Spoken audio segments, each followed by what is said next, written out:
Good afternoon po. Ayan. Ilang araw po matapos ang bagyo. Dito po tayo guys sa car park. Ayan, dito po tayo sa kabila. Ayan. Ito ang ating ganap dito sa Hong Kong. Tagal din po tayo hindi nakapag-upload. Pero busy po sa work. Kaya kapusta na po kayo. Po. So yan, dito tayo sa Hong Kong. Lalakad tayo.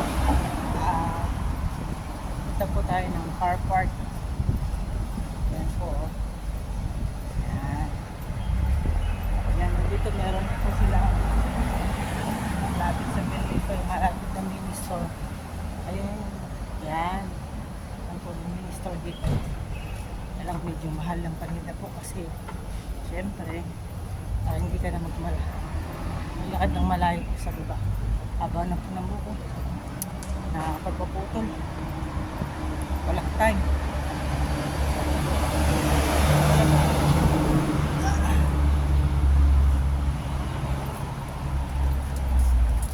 Ayan si kuya. Nandal din. Ito po, may perfect na reto. Matsumoto.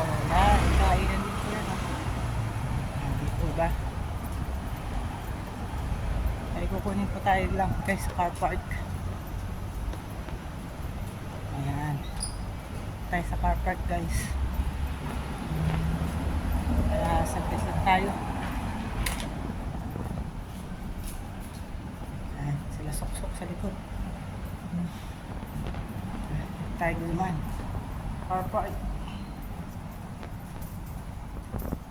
Pasensya na po kayo. Medyo magulo yung ating video. Ayan. Ito ba?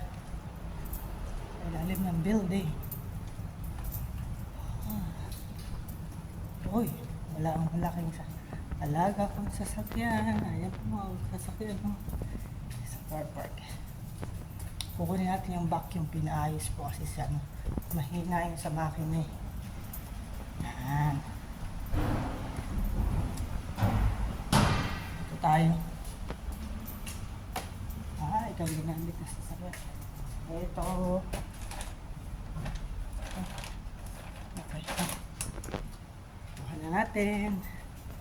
So, back home ulit. Dito naman tayo magdaan sa gilid. Yan. Kaya ito po ang buhay ng mga kapwa ka-OFW po. Taste lang po tayo para sa pamilya. Diba? Mahirap pero kaya. Basta nandiyan po lagi si Lord sa ating puso, sa ating buhay po. Maging sentro po natin siya. Po ayan. Nakakahinga guys. Kaya babalik muli tayo. So uulitin ulit guys. Pag may time. Chika-chika muna po ulit. Kasi busy talaga sa work. Thank you po guys. Salamat po sa mag-subscribe, share, and like po. Thank you guys. Bye.